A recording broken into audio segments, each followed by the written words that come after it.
Welcome to Dodgers Dogs. Casey Porter here, joined by Coach Barrakoff. I know, hey, we play here in about an hour and 15 minutes, so it is Getaway Thursday, but wanted to get a quick show in here and talk some Dodgers baseball with Coach Barrakoff. Also, have a great down on the farm tonight, or this afternoon. We have Josue De Paula on the docket, Drew Avens, the Maytag, Jack Dreyer, Kendall Williams.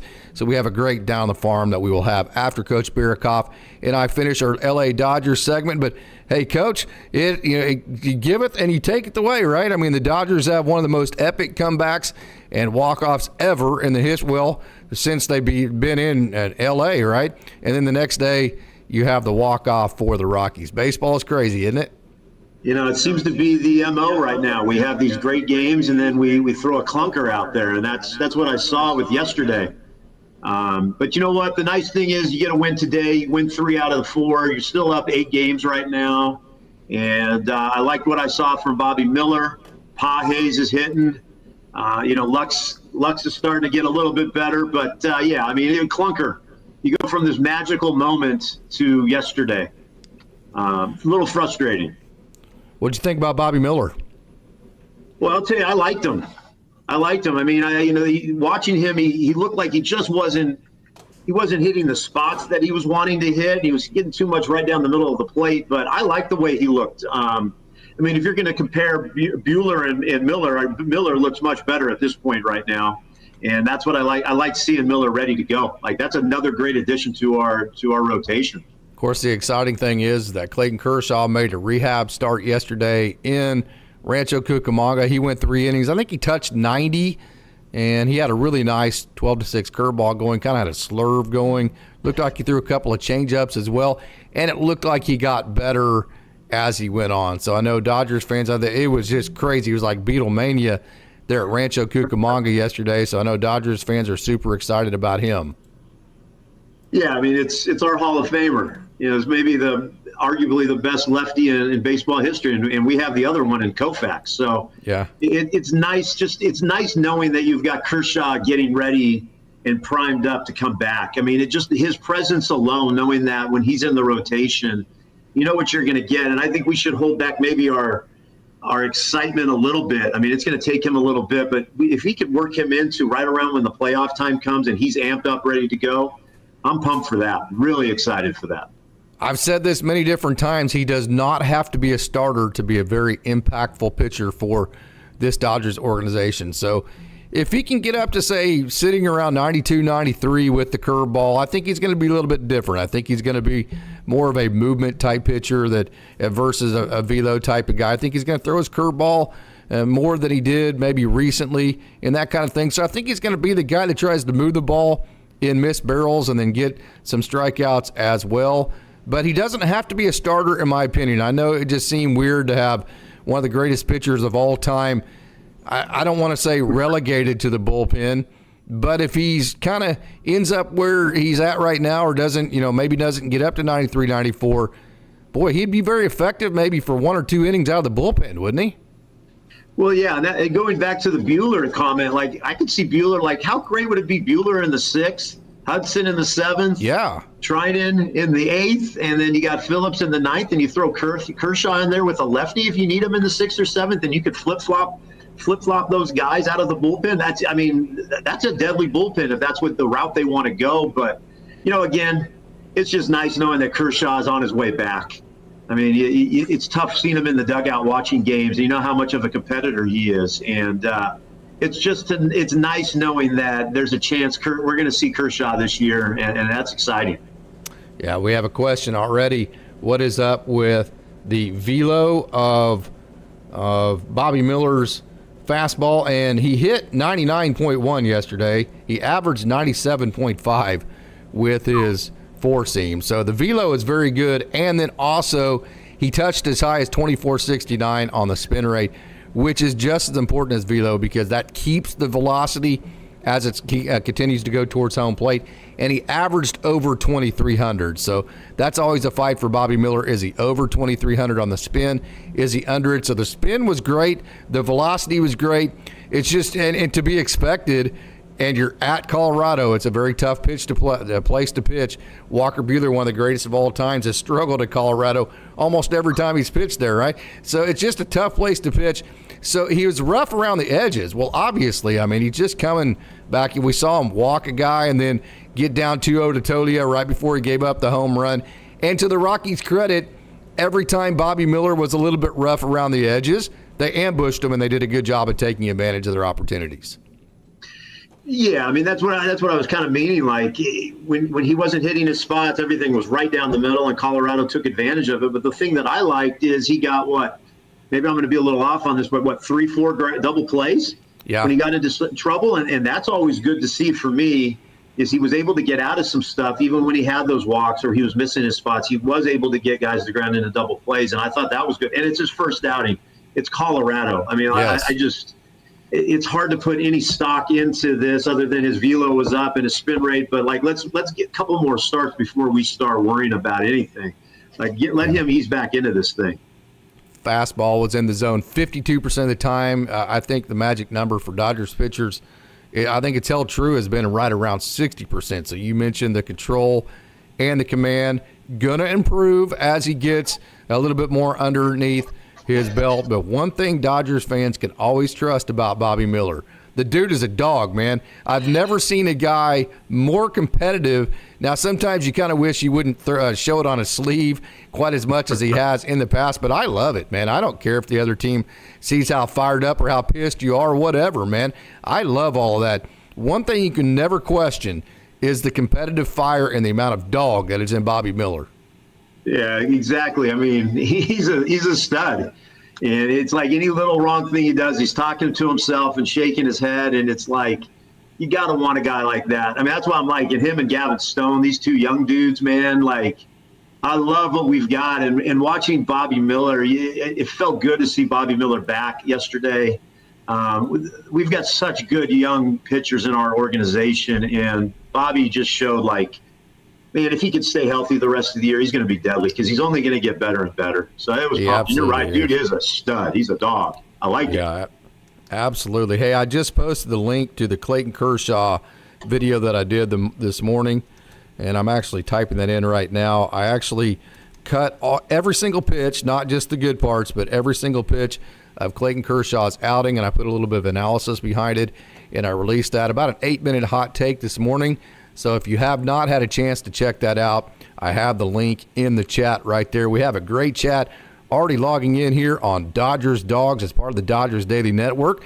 One-Eyed Dragon, Craig Osterberg, Kenny Chung, Daniel Berry Sports Highlights, Johnny Owen, Bofa D's. So what a great crowd we already have logging in. Jerry Hunter, I see there. So Johnny Owen says Kershaw's breaking ball looks superior to Bobby Miller's. Casey, what's up with Miller's velo? Yeah, we just answered that question. I will say that Clayton Kershaw's breaking pitch was nasty. If you go to that video or my social medias, watch the last curveball that he ended with. You could see him there in the third inning really kind of get a rhythm, and it was interesting. Mike Lindskog, the play-by-play voice for the Quakes, to end the second inning, Clayton Kershaw actually picked a runner off.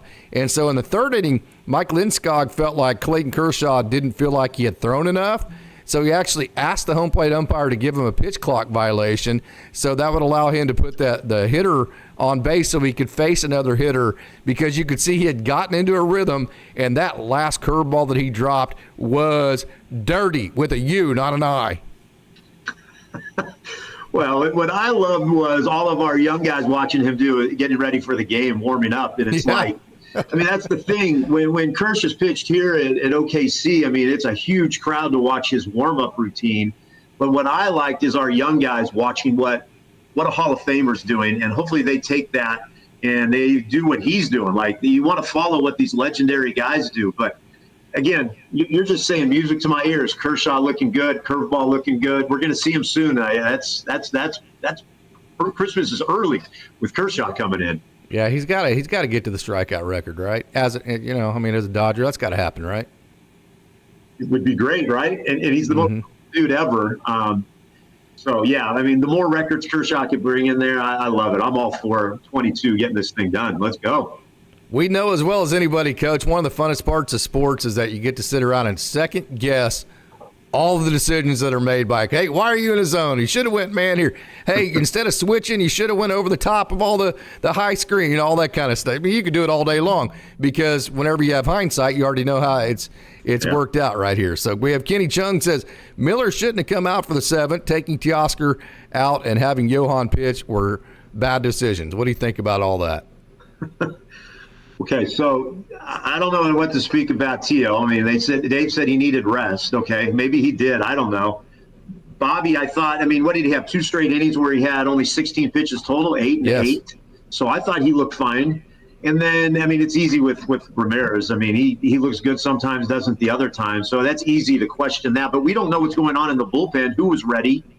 Who was going to be able to go? What they're saving guys for? I mean, that's like when you start questioning Roberts. We're not inside in those office meetings and what guys are saying, we're not ready to go today, or we could give you this. So it's hard for me to question anybody in Dave's position. I mean, I'm just not going to do it. So I'm not going to speculate. I trust what Dave's doing. Absolutely. And how many times do you have to, as a baseball manager when it's 162, yes, you want to win that game on hand, but also you have to make sure everything is set up to where you're not losing 3 or 4 games down the line because you're taxing everybody so much to win that one individual game. So many decisions that a baseball, as fans, we want every single situation to have the best player in there, and we want everything to be won. We want to win everything we possibly can, and we don't look into the future. We just want everything right now, and we want it instant. Well, a manager can't do that. A manager's got to think about what's happening right now and then what also is going to be happening 3 or 4 games down the line. So the decisions are way more complicated than, hey, who should I pitch right now because of this game today? Yeah, and we have a lot of really good managers out there, it looks like, as Dodger fans. I mean, they all have great ideas, but like the bottom line is we don't know what's going on in the clubhouse. We don't know what's going on before the game and who says we're ready. So it's hard for me to sit there as a fan. You're right. As a fan, we want every situation to work out. You want Hudson to come in there and get out of that stuff and strand the guy at third. But it didn't happen. And baseball's 162 games. We're still at an incredible pace right now in terms of our wins and losses. And we don't want to get into the playoffs with guys that aren't healthy. And I hopefully that we can understand that. Let's stay healthy so we can make a good run, because what has it been the last couple of years? We've had guys that look tired. Mm-hmm. And that's the last thing I want to see going into the playoffs. Yeah. Craig Osterberg, man, Craig always brings his A game, says Kershaw had 2 different curveballs yesterday plus the slider. I mentioned that on the feature I did many times. Kind of had the slurve-looking pitch that had a little bit more right turn to it, then had the straight tumble to the 12-6, and then also had a really nice slider working. Also had a 4-seam and then what looked like a 2-seam to me, and looked like to me like he threw 2 changeups. I don't. It's hard to tell on video, and especially when it's off to the side. And then it's hard to tell what guys actually label their pitches. Many times I just message them, hey, what are you calling this? Or what's your exact mix? And the guys are usually nice enough to message back. But, yeah, definitely good pickup there, Craig, that Kershaw had 2 different pitches. So let me ask you this. I mean, put on your coach's hat here. We have a question. We have a comment here from Bofa D's. Is Kershaw actually built for the bullpen? Is it as easy just to say, hey, you're only 90-91, let's put you in the bullpen instead of a starter? Is it that easy? That brings up a good point. If you want to, let's touch on that. I mean, Kershaw's older. Mm-hmm. He has a big time warm-up routine that he goes through. He's done for years. So you throw him in the bullpen. Down to the second. Yeah, how much is that going to change what he does to get ready? And then if he gets ready too fast, is that going to set him back? I mean, that's a great point. Something you don't think about. It's easy to say, yeah, let's put him in there and for situational stuff, but it's leading up into that point, getting him to get out to the mound. I don't know. Maybe that's not even an option if you dive into that now. I don't know. Yep. Jerry Hunter, Miller will be fine first start after shoulder injury. That's a great take there, Jerry. Plus, again, just don't forget it's Colorado, man. You hang a pit, you get behind Tolia, and he hits a home run. And it's not just the boy the ball carries. Whenever you're in an environment like in Albuquerque and Reno and these places, because the ball does carry Las Vegas, you have to make your ballparks a lot bigger because they have to be able to handle that carry. Otherwise, it's going to be home run derby. And so now you have a lot more singles that drop in front of the outfielders. Your gaps are bigger. And so the whole thing is just more offensive for a pitcher to try to tackle. So I think it's a great take by Jerry Hunter that Miller will be just fine first start after a shoulder injury. Yeah, Jerry, you hit it, buddy. I'm with you. It's hard. You don't judge anything in Colorado. The only thing I looked at is I was glad to see Bobby back. So let's move. Forget Colorado. Worst place to have his first start. Hey, we have a $2 super chat. And, Coach, this was actually on my show notes for today. Let's have a tough conversation. Daniel Berry Sports Highlight says, when can we DFA Biggio and Barnes and Johan Ramirez? Barnes is not going to happen. I would argue against it, too. I think whenever – and you know me – I want the merit system, not the country club system. I think in the major leagues, you can just kind of put guys in there because you trust them and they're major leaguers and this and that, and not based off of merit. I think Barnes, when you look at everything he does for the team, again, you said it last show, Coach, and you nailed it. Don't compare him to Will Smith. Don't compare him to the best catcher. Compare him to all the other backup catchers. And whenever you compare him to all the backup catchers, and then you compare what he does for the pitchers on and off the field, I think from a merit system perspective, he actually earns his paycheck every single day that shows up as a Dodger. So let's get into the tough conversation, Coach. Biggio, Chris Taylor, Kike Hernandez. Kike Hernandez, Chris Taylor seem to be duplicates that you don't necessarily need. Of course, you might now that Mookie Betts is down, but give us your thought. I mean, you have Cody Hosey, who's hitting over 300 at AAA Oklahoma City. Andre Lipsius, who has stroked all year long. You have Trey Sweeney, who's having a good year. So what do you think about Biggio? Okay, I'm going to start with this by saying whoever wears a Dodger uniform, I'm all in on, and I love them. But I'm going to go back to this.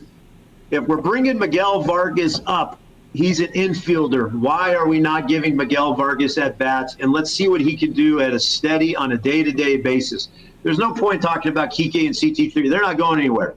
Yeah. They're great what they do for the Dodgers. But the whole, like, I like Biggio, but I'm sitting there looking at, we brought Vargas up and we're throwing him back into left field. Let Vargas play his natural position. Why are we not giving Miguel Vargas at bats? That's the only thing I'm going to say. And it's not me trying to challenge the Dodgers. It's just I want it to make sense. I want some explanation why we bring him up. And then he plays once every 4 games. And he's looked good recently. He had a great at-bat, a great walk in the game where we had the great comeback. And we wouldn't want to talk about the grand slam and Tio's home run. But our 2 young guys, Pages and Vargas, took walks.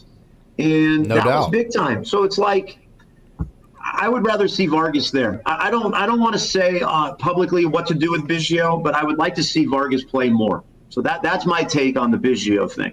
Yeah, and that's from having a background of watching Vargas grow up in the system, and a guy that's done even, Coach, the day that he got back to Oklahoma City last year, I was there in AAA Oklahoma City, and I was doing interviews. Actually interviewed him. I have it on the YouTube here, and I can tell you, he was as upbeat. It was almost like the world had been lifted off of his shoulders. No complaining. It was just like, oh, well, I'm back here in Oklahoma City. I just got to do what I'm supposed to do and get back to. I mean, he had such a good attitude. So you got to root for Miguel Vargas. So I agree with your take there. It's nothing against Kevin Biggio. If he starts hitting the baseball and starts going off, great, man. We just want the Dodgers to win. Yeah. Other than that, though, I do agree with you, though. If you're going to have Miguel Vargas up at the major league level, you got to find consistent. The reason why Andy Pages has been able to do what he's doing is because we said it from the very beginning. The reason why most of us didn't think he'd get called up till like July was we didn't think there'd be everyday at-bats available for him. Yep. And whenever you brought Andy Pages up, you couldn't do it until he got to play every single day. When James Outman struggled, that opened up all those at-bats. Nobody saw that coming. And so that's kind of the deal with Miguel Vargas. He needs the same treatment that Andy Pages gets. You can't, I mean, just look at even veterans can't perform whenever they're getting inconsistent at-bats. Well, how's Miguel Vargas supposed to? Yes, thank you. It's like, it has nothing to do with Biggio. Like I've said it many times, I trust what the front office does. There was a reason to bring Biggio in, but what I don't understand is what is the reason to bring Vargas up if he's not going to get everyday at-bats. And I think, I mean, you could even go so far, Vargas might be a better hitter than Pages. I mean, he has shown it throughout the entire time in the system. Bat to ball, definitely. Yeah, exactly. Give Vargas some at-bats. Like, if we're going to waste at-bats on Biggio, why can't we do the same thing with Vargas? Biggio's still hitting under 200. He doesn't swing a lot. He sits there and watches strike three.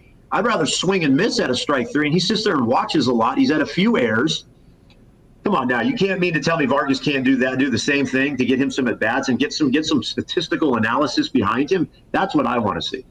Yeah, that's frustrating when the Dodgers, when they jump guys out of their system for other guys that they have no more proof that they'll be successful than the guy that they already have. You're taking a chance. Why not just take the chance on the guy that you grew up in your system? Yep. Thank you. You said exactly what I feel watching it.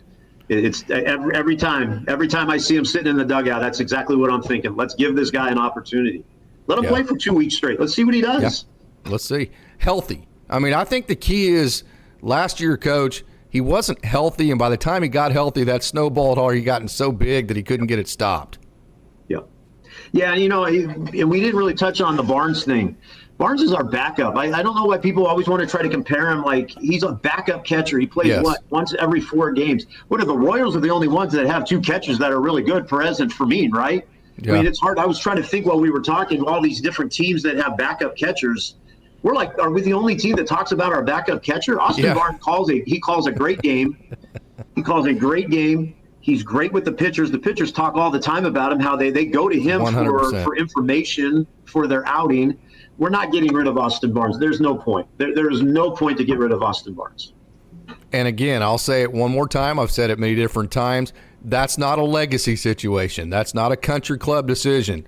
I think you keep Austin Barnes based off of merit. And when I say merit, because I like the merit system, I think everything that he brings, you just mentioned several of them, all the way down to the rookies, definitely merits him to continue on this lineup. I will say this. I've said this every time we've talked about Austin Barnes. There is only one scenario where I would favor another catcher being the backup for the Dodgers, the LA Dodgers, other than Austin Barnes. You know who that would be, Coach? Well, yeah, you like your guy down here in Oklahoma City, don't you? Yeah, Fiducia. Yeah. If you brought up Hunter Fiducia and said, hey, we're going to replace Austin Barnes with Hunter Fiducia, for a little bit or even permanent, that is the only scenario to where I would say, okay, cool, man, let's do it. Yeah. Yeah, and Fiducia is really good. I mean, he's playing really well. I mean, that's the only thing I could think of. Rushing's not going to be rushed up that quick. Cartaya is not going to either. But, I mean, Barnes is our backup, and that's what he's good at. He's a great backup catcher. And let's not look at his batting average and all that stuff. You have to look at what he does behind the plate. That's what you need from your backup. We'll see. And to compare him to Will Smith, who's arguably the best catcher in the National League or maybe all of baseball, not even fair. That's not even a fair comparison. Absolutely. Ela Shiva, good afternoon. Kershaw's pitching was brutal. 4 batters yesterday. And then Bofa D's, Coach, imagine being a single A hitter and you're facing that circus there was, and then you're seeing this curveball from Clayton Kershaw, and you're like, wow. I mean, right? That must have been quite an experience. And by the way, hey, the Atlanta Empire, our old friend Emmanuel Vargas, actually was the guy, the last hitter that Clayton Kershaw struck out was Emmanuel Vargas, who was with the Dodgers all the way up to last year, and he made it all the way up to Double-A Tulsa. So it was nice seeing Emmanuel there. But imagine being a single-A player and facing that whole circus. No, it's like basketball. I mean, LeBron James comes down for an outing in the G League. That would be terrible. I mean, you're 19, 20 years old and you're facing a Hall of Famer in Kershaw. Like, I don't care if Kershaw's really working it. I mean, that's still Kershaw, the intimidation factor up there. No thanks. Yeah, absolutely. Showtime LA says, I'm really hoping Diego can turn a corner. I'm a big fan of his. We have him on the Down the Farm segment. Don't forget that's coming up after Coach Barakoff and I talk here for a little bit about the Dodgers. We have him, Diego Cartaya. We have a good AAA section. Not going to talk again about Clayton Kershaw because we did an 8-minute video on him, but we have Patrick Copen, Josue Paula. We talk about his 3-hit game last night. Diego Cartaya is on the docket. So a lot of good stuff coming up down on the farm here in a minute. Any concerns that there's anything wrong with Teoscar Hernandez to you, or is that just Dave being real, just trying to get him off his feet like you said? I think he's fine because they just released the starting lineup about 30, 40 minutes ago, and he's sitting back right in the lineup. So I think he's okay. Armando Garcia, disagree as soon as Teo was removed. It got questioned, didn't need specific, especially in Colorado where no lead is safe. Yeah, definitely no lead is safe in Colorado. No doubt about that. Craig Osterberg Barnes is a relic. Okay. And then as we move down here to the bottom, all right, both of these, for some of those guys getting struck out by Kershaw, will be the highlight of their career. Yeah, no doubt. Right. I mean, yeah, you can always tell your kids Kershaw struck me out. Yeah. Yeah. Okay, Coach. Hey, let's move on to the game yesterday. Of course, the game before, when the Dodgers had their epic comeback. You know, baseball is crazy. This is why you always tell your players, can't get too high, can't get too low, got to stay even keel. Yep. What were your emotions when you saw the sac fly go out and Andy Pages not be able to throw the guy out at home plate? I'll tell you, I'll be very honest. I cannot lie about this. When I saw him catch it, and then I hit the TV. Yeah. I didn't want to see Colorado celebrate at all. Sorry. I didn't want to see it. You know, Pages, we've had our talks about him as a center fielder. He had that one play where he tried to chase down a ball and kind of backhanded it a little bit. I mean, that's tough. His arm is better than what he showed. Let's just say that, than what he showed last night on that sac fly. If that's what you want to do. Looks like he lost grip of it. He did a good job of backing up and coming through the ball, but it looked like he lost grip of it. Impossible. I thought he backed up. He looked good, and then I saw the ball, and it just didn't have the velocity. And I'm like, all right, I don't want to watch the celebration. Yeah, trust me, I've seen Andy Pages throw in person. Ask Cody Hosey next time you see him the arm that Andy Pages has. It's one of the best arms in all the game of baseball. That's the only reason I say I think he bobbled it is because I was like, that didn't look right as far as what Andy Pages is capable of. That brings up the point. I've said this many times, Coach. James Outman hit a 108-mile-an-hour double yesterday. Also had a bunt base hit, which was kind of lucky because he popped it up and the pitcher didn't catch it. But he still got a hit on it. And so you've seen James Outman several times getting to sit in the Oklahoma City press box. I've said it quite a few times. James Outman is a terrific defensive center fielder. His offense really kind of is a bonus because he has the potential to be that good of a defensive center fielder. You get to see it every day. I know you're very impressed with his defense. Yeah, I mean, I did the pitch clock yesterday for yesterday's afternoon game, morning game that turned into a late afternoon game, the 11 innings. But listen, I just can't take my eyes off of him. When you're doing the pitch clock, it's you have to be so focused on every single pitch and every single thing that's going on. But I do find my eyes wandering off to watch Outman. He gets to every ball. He's just so athletic in center field. He's still hitting. I mean, he came into yesterday game, hit 277. So, I mean, he's starting to see the ball better. And he did lace one yesterday at 108. I mean, Nate, our SID here at Oklahoma City, said something about it in the press box. So about how hard the ball was hit. I love James Outman. And it's easy to think in your mind as a fan, well, Outman might have made that catch deep. What would Outman have done, on that sac fly? But, that's neither here nor there right now. But Outman just has to keep doing what he's doing and showing the Dodgers that he's ready. That's kind of my take on it. I think the perfect scenario is Outman continues to figure out his offense. He ends up being the center fielder.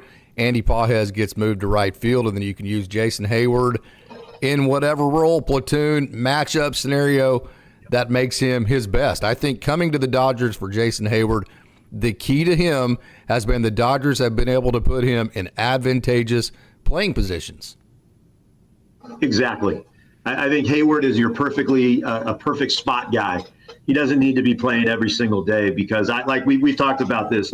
You move Pages to the right, you got Outman in center, Teal in left. That's a pretty formidable outfield. And you've got a center fielder that's going to cover a lot of ground. Like Outman is built for the Colorado outfield. Like he's built to get to those balls in the gaps that's those triple gaps that everybody gets in there. But that's going to be exciting to see. I'm hoping that, and I know you are, Pages and Outman together. That's going to be, that's the future right there. Do you think Outman has opportunity coming up for him this year? Maybe with an injury, knock on the wood, right? I think that's the only way I see it right now. Yeah. If somebody gets hurt. It's just tough in this organization. You get like one shot, and that one shot it was pretty lengthy for Outman last year. It wasn't very lengthy this year, but you get that one shot, and if you get sent back down, man, it's like Miguel Vargas. I don't know if I'm actually going to get another real second shot at this. Well, I mean, we could debate this. So you bring up Vargas to play left field. I mean, why not bring up Outman? If you're not going to play Vargas at his natural position, which is in the infield, and you're throwing him out there on left, like there's got to be something going on, because, I mean, you could slide Pages over to the left. You could put Outman in center. It's just, for me, it's not making sense, but it probably is not going to make sense because we're not going to know the real answers behind all these questions that we have. So that's where I'm at. Like if Outman is the guy, put him out there in the outfield. Vargas, we need to play him in the infield. I just don't understand the whole dynamics behind this. I can tell you the reasoning, and the reasoning is he was as of about 2 years ago with Double-A Tulsa, he was a first baseman, and then they played him at third base, and then they moved him to second base, and then they tried to incorporate. I mean, really, he didn't play a whole lot of second base till he got at the major league level. So then, and then they moved him to left field. So he's moved 4 different positions in the last 2 years. Now to move him back to third, I just think they think it's too much to ask a guy to move positions for the 5th time in the last 2 years. And then to try to do it, oh, by the way, all at the major league level with Dodgers fans that are scrutinizing this team based on the fact that they have Shohei Ohtani on it and they want to win a World Series. So I just don't think they think it would be fair to move Miguel Vargas positions again, even though it would be back to third base, the position he's played the most at the minor league level. Yeah, I mean, that's the thing. You hit a lot of stuff right there and spot on all that stuff. It's just, I'm speaking as the fan on this point, and it's like, it just doesn't make sense. But all the things you said now, you listen to him like, that makes sense what you're saying. Because we're going to scrutinize him if he's not hitting. We scrutinize him in the field. And at the major league level, it's hard enough having to do one of the two. Now you're having to do all of that together. That's a tough thing for a young kid. And with the opportunity, he keeps bouncing back and forth between AAA and the majors. So, I mean, that's tough. We don't, as fans, we don't sometimes look at the mental side of those things. We just look at what we see on TV and say, why is he not hitting? Why does he look awkward out there in left field? And I think sometimes we forget that these guys are 23 to 26-year-olds that, have a livelihood too. Yep. I think with Outman too, he has such a streaky hit tool. His swing isn't like the sweet-looking swing like a Miguel Vargas. It's efforts. It's not effortless like it is for Miguel Vargas. It takes some effort and just a lot of reps. I mean, he has a high-maintenance swing. He has to keep doing it over and over and over. So I think they are really scared of sending James Outman back up to the major leagues and then only giving him inconsistent at bats. I think they feel like that would destroy him at this point. Yeah, that's a good point. I mean, he's getting every day at bats. He's in center every day. So, yeah, that makes a great point. But again, it's like, let's do this with Vargas. Come on, man. I'm going to keep harping on that. I want to see Vargas every day at bats. Hey, Coach, it is getaway day, so the Dodgers are getting ready to play here in less than 45 minutes. So we're going to wrap up the L.A. Dodgers part of this show. I know it was short and sweet. We had some great topics we wanted to get to. We've had a great crowd log in for us to Dodgers Dogs as part of the Dodgers Daily Network. Want to remind you we have the Down on the Farm segment coming up as soon as Coach Barikoff and I check out of this part of the show. So, hey, Coach, we're going to go ahead and get our final thoughts here, and then we're going to head and take a trip down the farm. Final thoughts is we're 46-30, 16 games over. We can go 47-30, win 3 out of 4 in Colorado. Everything looks nice for us. What do we have? Giants, White Sox, and Orange County Angels. Right, I'm not calling them the California Angels. They're in Orange County. They're not LA Angels either. They're in Orange County. But this should be a good stretch for us, right? I'm a Southern California guy. I know where the Angels are located. I've been to games there. But this is a good stretch so for us. Coach Barikoff 46-30. We can go 47-30 today. So let's enjoy this winning. So that's my final takes. Let's go, Dodgers. Let's get a win today. Hey, do you like that setup they've done the last couple of years between the Dodgers and Angels where you just play on Friday and Saturday and get the Sunday off? You like that? No, because we could win 3. I'd like to win 3 against the Angels. We really let the fans know who runs the city. That's a cool thing. You want that third win against the Angels. Hey, let's play them 162 times and go 162-0, right? I would love it. Listen, when you're from Southern California, you're either a Dodger or Angel fan. I am Dodgers all the way. I don't even follow those Angels. So yeah, let's. All right, Coach. Great job. When's the next time I'm going to see you here? We're going to see each other on Sunday. My assistant Garrett White are going to be out recruiting in Dallas Friday and Saturday, and I'll be making sure to watch the games because I haven't missed a game in almost 8 years. That streak will stay alive, and then we'll talk Sunday. I'm excited. Okay, that's for our live Dodgers Dog Show Sunday evening, so make sure and be looking out for that. So with that, hey, just a reminder, we have Josue De Paula, we have Diego Cartaya, we have the walk-off for AAA Oklahoma City. We have a lot of great action coming to you. So with that, let's not waste any more time. Let's get right to it, and let's take a trip down the farm.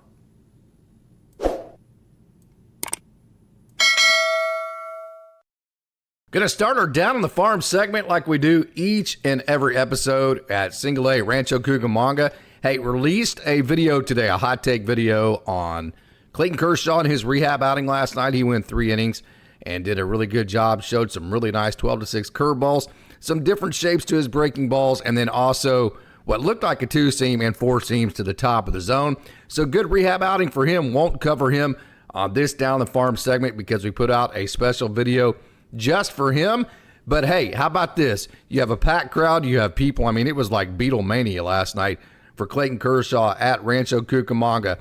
So it was an amazing environment at Lone Mart Field last night. The stars came out to shine, and Josue De Paula came to the top of that. One of the Dodgers' top prospects had 3 hits last night. So you have to know, with the amount of confidence and the amount of swag that Josue De Paula plays with, that environment, being with Clayton Kershaw, that had to fire him up. That had to make him very excited.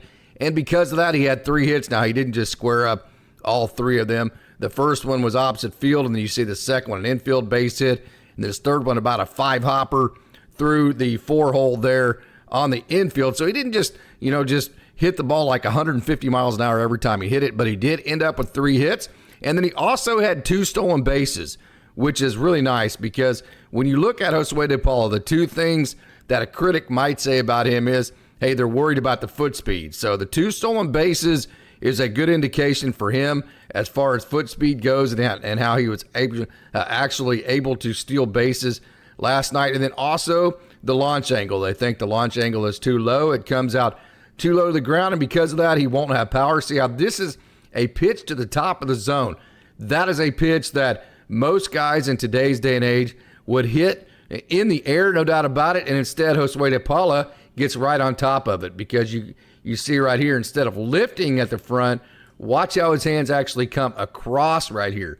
So they come across the baseball instead of lifting at the front, and that's why as he's hitting through the baseball, instead of lifting, you can see right there, instead of lifting, see that top hand's rolling over? So instead of that top hand lifting the swing through the finish, it's actually rolling over it, and that is why Josue De Paula hits a lot of low line drives, a lot of ground balls instead of fly balls. That would be one of the things that a modern day critic, of course, older school guys like me, I don't know if I'm older school or not. I like kind of both schools. I got caught right in the middle of it. I like a little bit of both, so I don't mind the low line drive deal with Josue De Paula. I've said with Kendall George that you're seeing right there, I hope they don't ever change his game. Josue De Paula has always been such a good hitter.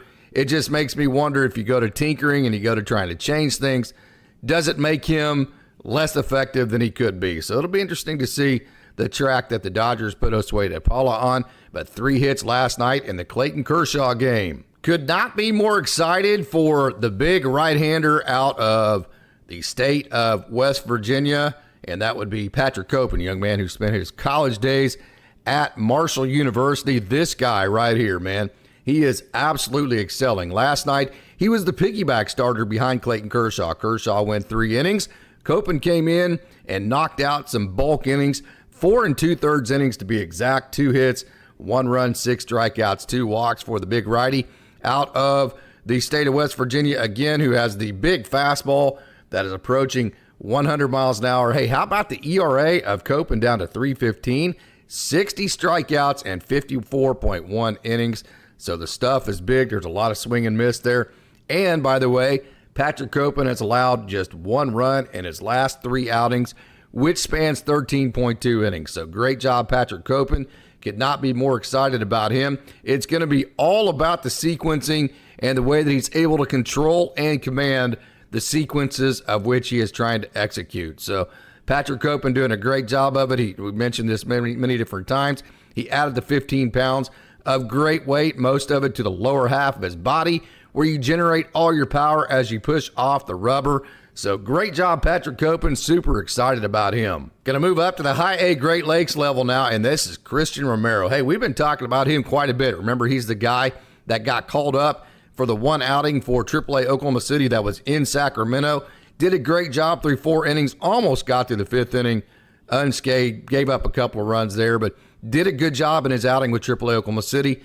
Then went back down to Tulsa for a couple of outings, and now back to Great Lakes. So what he's doing is called pitching where your feet are at. Ryan Pepio taught me that in the year where he was in Oklahoma City one day, he was in LA the next, he was a starter one day, a relief pitcher the next.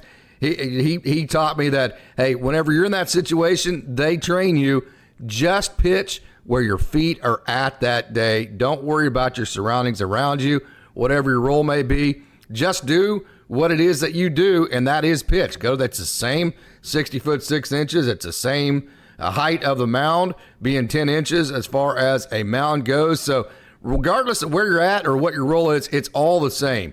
Just go out and execute your sequences and pitch where your feet are at that day.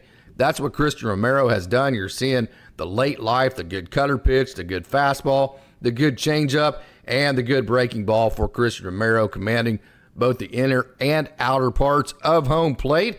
There's that nice little slider there. And so his ERA is down to 1.95, Christian Romero, since returning to the Loons, doing a great job. You can see him get in on lefties. That's really, really nice. The Dodgers have started throwing that cutter pitch underneath ever since Grove did it last year, and it was a game changer for him to lefties. You're seeing a lot of that one right there. You're seeing a lot of the minor leaguers follow suit with that. Antonio Knowles, Ryan Sublette, now Christian Romero. Even Clayton Kershaw did it last night in his rehab. That cutter to the opposite hand hitter, really nice pitch, good sequence, good job, Christian Romero. You're looking at right here a guy named Jose Rodriguez, and we have talked about him quite a bit. He is one of the best pitchers in the minor leagues. Look at that changeup. He pulled the string there. In terms of getting swing and miss and then pairing that with that big slider and recording strikeouts, that is a wicked changeup pitch there. You can kind of see why he gets so much swing and miss. He's a big old tall dude, and then you're expecting him to throw 600 miles an hour, which he can, rush it up to home plate. And look right here, he's showing his entire back to the hitter, so you just don't see anything. Still don't see the ball. He's a dropper. So what does that mean? So like you can separate straight out or you can separate going up. He's one that definitely drops it. So the more that you drop, the longer your stride has to be. And look how long his legs are. And so look how far he gets down the mound right there. And then also still, the ball is still hidden. The ball is still hidden to the hitter. The ball does not appear until right when he releases it. So now you're gearing up for that fastball that looks like he's just handing it off to home plate because he has good extension. And then watch the tumble and fade of that pitch. Wow, that is a good pitch to a lefty. So Jose Rodriguez doing a great job for the Great Lakes Loons, one of the best pitchers in the minor leagues. Look at that pitch right there, that little cutter pitch. So you saw the right turn. Now you've seen the left turn. Very, very good. And by the way, his ERA since he's got promoted up to Great Lakes is 2.25. So great job, and Jose Rodriguez. My man, Madison Jeffrey, a young man. Look at that slider. That is sick right there. My man out of the University of West Virginia, grew up in the Huntington, West Virginia area. Barbersville to be exact, kind of all in the same area there. So Madison Jeffrey, one of the guys I saw him in college at West Virginia. Look at that slider. Some of the biggest stuff, some of the most confidence, some of the biggest swag of any young prospect you will see. Has not walked a hitter in his last 2 outings. And guess what? Look at that right turn there. Nice pitch. He can throw the ball up to home plate 100 miles an hour plus. He has done that in the past. So he has a huge fastball. That one right there. That's a 94 there, but I can assure you he can rush it up there high 90s. He's hit 100 in the past. It's all about getting in the strike zone. So yes, it's very exciting the way that he pitched last night. The confidence, the swag, the big stuff was all there. But how about this? No walks in his last 2 outings, and he has 3 scoreless outings in a row. It is no surprise that when he does not walk hitters, he is wipeout dominant. So could not be more excited about the trek that Madison Jeffrey is on. So great job. I call him Rambo because he kind of has that Kurt Rambis look to him, if you will. And I know Kurt Rambis was a really popular player with the Lakers, I should say, in the 80s. And so he kind of has that Kurt Rambis look, and he kind of has that Rambo feel to him. Look at that excitement in terms of just being wild and crazy and just wanting to mow hitters down and having that aggressiveness to him. So I call him Rambo, and Madison Jeffrey was in Rambo mode last night for the Great Lakes Loons. Hey, we've been talking about Bubba Alleyne quite a bit as of late, the 2021, the Player of the Year in, actually 2022, I think, Big Ten Player of the Year. Bubba Alleyne had 2 hits last night for Double-A Tulsa, knocked in a couple of runs and scored twice. Alleyne is having a really good year for Double-A Tulsa. This is actually Yainer Fernandez here. Got my videos all screwed up, and we're going to talk about Yainer here. Might as well talk about both of them right now. Let's go ahead and back that up and watch Yainer Fernandez here. Yainer, look at this 2-strike approach. See this? He did this 3 times last night. Notice the count right here, 0-2. So watch his approach. Just short, right to the ball, totally contact-oriented, just sold out to make contact, and by gosh, he made the baseball gods happy. About a 17-hopper right through the middle of the field to score a couple of runs for the Drillers. So it's always nice when a guy like Yainer Fernandez plays the game right, has a great 2-strike approach, and then gets rewarded for it. It's a great job, Yainer Fernandez. Great job, Bubba Alleyne, who's having a great year for the Double-A Tulsa Drillers. Alleyne is hitting .282. His OPS is .832, and he has posted a WRC plus of 129. So Bubba Alleyne, 29% better than league average in the Texas League. Wanted to make sure and show you this video of Diego Cartaya. Now, he didn't hit that ball all that hard, but the significance here is, I've said this many different times, because he lifts through the ball. I'm going to show you this again. See, this is slot here where he slots that back elbow. The barrel comes exactly level. From here, he actually lifts through the ball. See this, how his hands are going to lift through that. See how his hands are lifting right there? They're lifting up and out. And because of that, that keeps the barrel in a lag position, and it makes it hard for him to get that barrel out on the inside pitches. So a lot of times what he has to do, because that barrel continues to lag because he's lifting instead of turning the top hand. See, so from right here, instead of lifting with the bottom hand, see, he's lifting with the bottom hand here. I would prefer, after you get to slot, a hitter be dominant with the top hand at that point and then turn the barrel with the top hand. And because I think if you pull it from slot forward through contact, I think you lift. And I think lifting creates a situation where you're jamming yourself like that. See how hard that is for him to get to that inside pitch? And that's because he's lifting through that, which is causing his barrel to continue to lag. And when your barrel continues to lag on inside pitches, that becomes an inside out swing, and you hit the baseball like that. And then also, if you lift like that, let me show you this. This has been another issue for Diego Cartaya. So if you lift like that through the ball, what if that pitch is a breaking pitch that's moving away from you? So watch from here to there. If that pitch is, see how his hands are actually coming that way? So if the pitch is taking a left turn and his hands are lifting in the exact opposite direction, that means he's pulling off of that pitch on the outer half that moves away from him. So in my opinion, those have been some of his issues. It's good to see, though, I wanted to show you this, that Cartaya, as of late, this is like the 3rd or 4th time he's been able to get to an inside pitch like you just saw. So all of those are good signs for Diego Cartaya. And also, he walked twice last night. He has hits in 3 games in a row. He has hits in 6 of his last 7 games. And he's 5 for his last 10 and 9 for his last 26. So Diego Cartaya, this is about the most amount of momentum he's had in the last 2 years. Hopefully he can start feeling good about things and reach his potential, get back to the type of hitter we know he is capable of being, and being the Diego Cartaya we all hope he becomes. Had a baby Kendall Williams back-to-back. Really nice starts for the big right-hander, 6'6" right-hander out of Olive Branch, Mississippi. Actually ended up, as I look at that four-seam up in the zone to match that split finger change that he throws right there. So you saw what I want to show you here is how he tunnels that split finger change off of his fastball. So here's actually that's the split finger change there. Let me back this up to his fastball. Show you the fastball tunnel here, okay? So this tunnel is right there off of that fastball. Now, remember that tunnel? Let me get you forward. See how that comes out of pretty much the same tunnel of that splitter, but instead of saying and riding the top of the zone, it actually tumbles and gets him swing and miss. So I like that tumbling effect for the split finger of Kendall Williams off of his four seam, and it also should allow him, we saw right there, to get both right-handers and left-handers out. So last night, 5 innings pitched, 6 hits, 2 earned runs. He actually gave up 3 runs total. He made an error himself in the first inning that led to an unearned run, but that 2 earned runs on the night, 3 strikeouts, 2 walks. So retired 7 in a row after the first inning.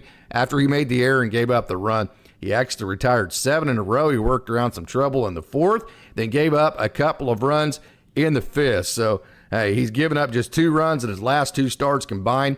That spans 11 innings in total. So Kendall Williams, kind of like Diego Cartaya, it's been a little bit of a struggle for him.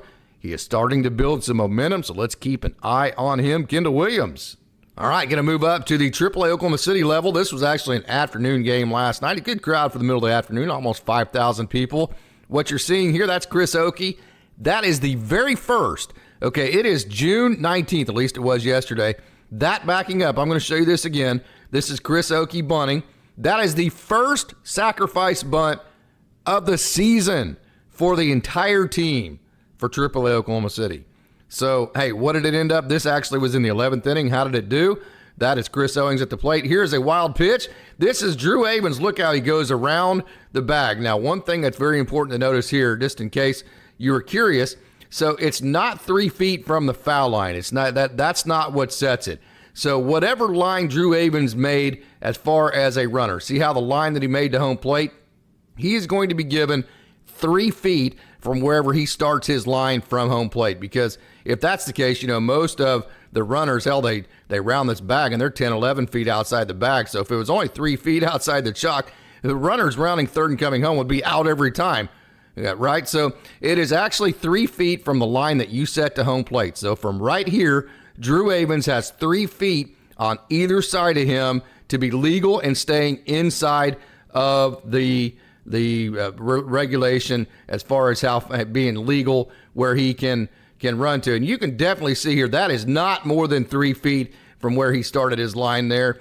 But the problem was the umpire initially watched. The umpire says out right there, and then the umpire says safe. And that actually ended the game. So a great job of base running. Let me back that up too. So watch this pitch. I mean, who in the world would even think to go home on that pitch? It didn't even get off the dirt. That is Drew Avens to a T. He was aggressive in coming home, then did a great job of avoiding the tag and ended the game with a walk-off wild pitch victory for the Oklahoma City Dodgers.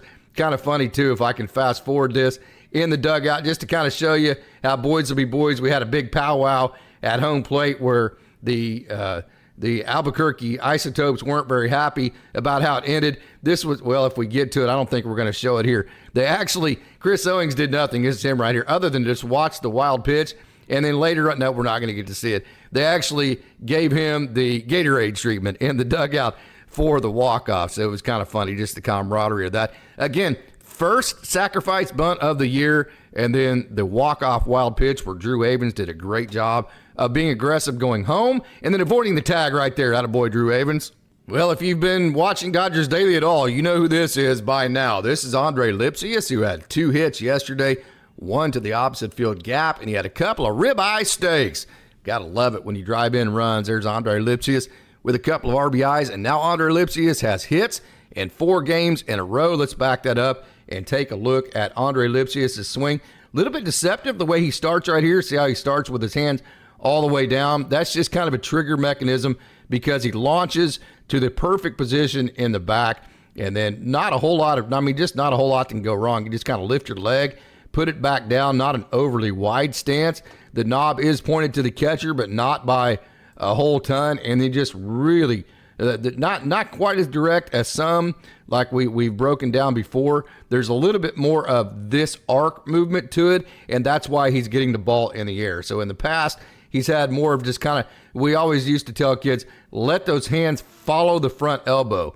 If the hands follow the front elbow, that's going to flatten your barrel and get you in a position to a faster, it's going to get you into a position to turn the barrel faster than any other position would. But watch how he kind of comes, instead of following the front elbow, he kind of comes down and comes around it. That's a little bit longer of an approach, but it's also going to allow him to get the ball in the air and turn the barrel up a little bit more instead of turning the barrel down on the ball. So that's a good adjustment for, let me kind of show you what I'm talking about here as we back it up. See how he's actually able to turn that barrel up at the ball there. See that right there? Up at the ball at the front. That is the exact adjustment he's made. And that's because if you see his hands come down there, so instead of his hands coming here and falling at the front elbow, they're actually coming around here. And that means at the back of the zone instead of at the front. So if he follows the front elbow, he's going to be lifting at the front.